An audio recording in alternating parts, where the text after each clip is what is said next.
Hey CBC Youth, and welcome to this week's Sunday School recap video. We got a good story today that I just want to talk about a little bit, especially if you've missed the Sunday School lesson on Sunday. So we're talking about Lazarus today. And so Lazarus is one of the stories that we know of someone coming back to life after they were dead. And, there's a lot to unpack in the story and Jesus showing his divinity and showing that he has that power, but also there's some things that we need to make sure we don't miss, because when we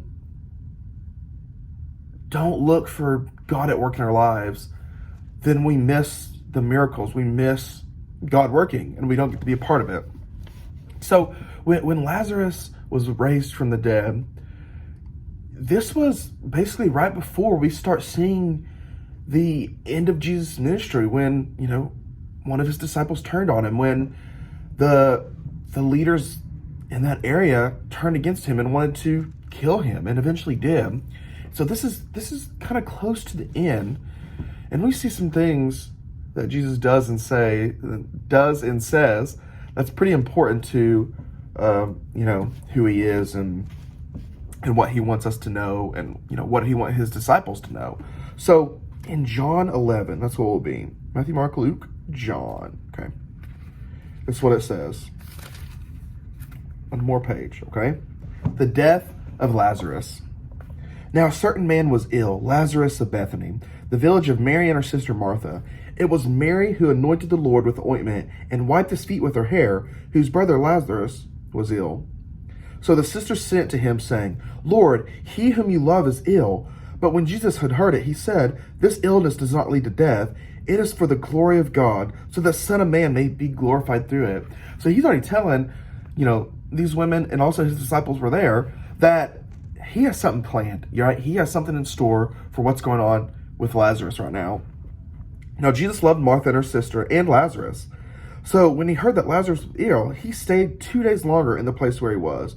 Then after this, he said to his disciples, Let's go to Judea again. Then the disciples said to him, Rabbi, the Jews were just now seeking you to stone you, and you are going there again? And Jesus answered, Are there not 12 hours in the day? If anyone walks in the day, he does not stumble, because he sees the light of this world. But if anyone walks in the night, he stumbles, because the light is not in him. So, real quick again, we see Jesus talk about lightness and darkness. And we know that there'll be times in our life that we can slip, we can stumble, we can not follow God because we're concerned about the darkness and we're letting that infiltrate who we are and what we care about. Jesus walked by the light, right? After saying these things, he said to them, Our friend Lazarus has fallen asleep, but I go to awaken him. The disciples said to him, Lord, if he has fallen asleep, he will recover. Now Jesus had spoken of his death, but they thought he meant that he was taking a rest to sleep. Then Jesus told them plainly, Lazarus has died, right? Jesus was alluding to it. He may have plainly said it, and he had to tell them just everything he did with his disciples. A lot of times they just didn't understand. And at this point, I don't think they understood that Jesus was going to die and be resurrected yet. I don't think they understood that, because they had to see it to believe it in a lot of cases. And so Jesus just told them, Lazarus is dead, y'all, right? Lazarus is dead.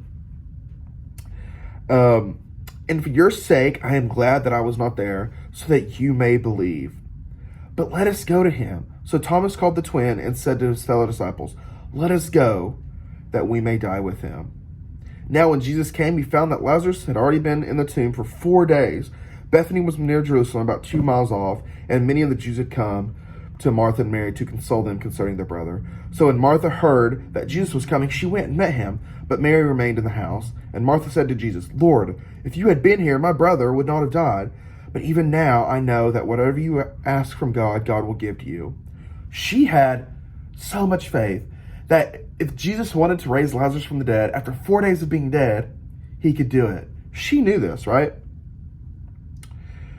Martha said to him, I know he will rise again in the resurrection on the last day, which means, right, he'll go to heaven when all other believers go to heaven, is what she was saying right there. Jesus said to her, I am the resurrection and the life. Whoever believes in me, Though he die, yet shall he live. And everyone who lives and believes in me shall never die. Do you believe this? She said to him, Yes, Lord, I believe that you are the Christ, the Son of God, who is coming into this world. So we know the end of that story. We know that Jesus shows some human emotions. The shortest verse in the Bible where it says Jesus wept. We see that Jesus raises Lazarus from the dead. We see the disciples see his power once again. But through all this, Jesus asks the women, do you believe? Do you believe that I am who I say I am? Do you believe I am who I am by the miracles that I perform and the people that I forgive and the people that I save? Do you believe that? And she said yes. And Jesus used this horrible situation of Lazarus being dead for 4 days to once again show these people and show the world his power. And, he was telling them, look, you can trust me. You can believe in me. I care about you. Things may not always happen the way you would expect them to happen or plan them out, but you can believe in me. You can trust in me, and things will be all right. And we even see Martha say, Lord, I know that I can still trust you because I know he'll be raised again on the last day. But Jesus had something better in store. Once again, he wanted to show his divinity, right? He wanted to show who he was, and he wanted to show that, he was there to save the world. So I'm sorry I got to catch this. I love you guys, and I'll talk to you later.